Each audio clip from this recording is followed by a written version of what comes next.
குட்டீஸ், emerging wings கதைகளின் மாய உலகத்திற்கு உங்களை அன்புடன் வரவேற்கிறோம். வணக்கம் குட்டீஸ்.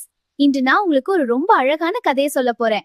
ஒரு சின்ன உழைப்பாளி எறும்பும் ஒரு ஜாலியான வெட்டுக்கிளியும் பற்றிய கதை. வாங்க பார்க்கலாம்.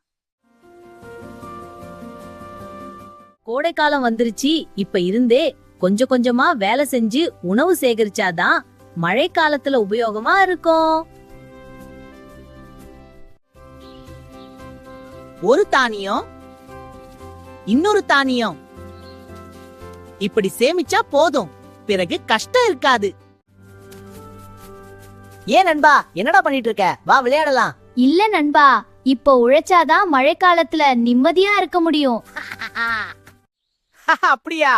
நான் போய் ஜாலியா விளையாட போறேன்ப்பா. நீ வேணா வேலைய பாத்துட்டு நாளைக்கு வரத நாளைக்கு பாப்போம். அடடா, மேகம் கருகருன்னு இருக்கு. எப்ப மழை வரும்னே தெரியல. சீக்கிரம் நான் போய் எல்லா தானியத்தையும் உள்ள வைக்கணும். என்ன மழை வர மாதிரி இருக்கு? ஐயோ, மழை ஆரம்பிச்சிருச்சு. இப்ப நான் என்ன செய்யறது உணவுக்கு? என்னிடம் உணவே இல்லையே.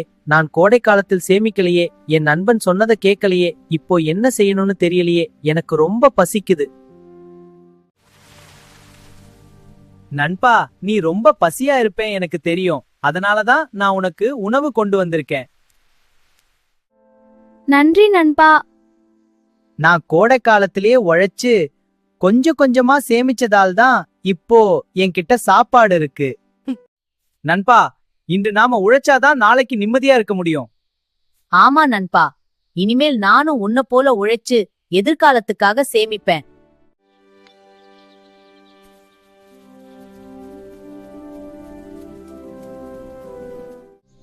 குழந்தைகளே, இந்த கதையிலிருந்து நமக்கு என்ன புரிகிறது? இன்னைக்கு கொஞ்சம் கொஞ்சமா சேமிக்கிறது தான் நாளைக்கு நமக்கு உதவும். புதிய கதைகள் மற்றும் இனிமையான பாடல்களுக்கு எமர்ஜிங் விங்ஸ் சேனலை மறக்காம சப்ஸ்கிரைப் பண்ணுங்க குட்டீஸ்.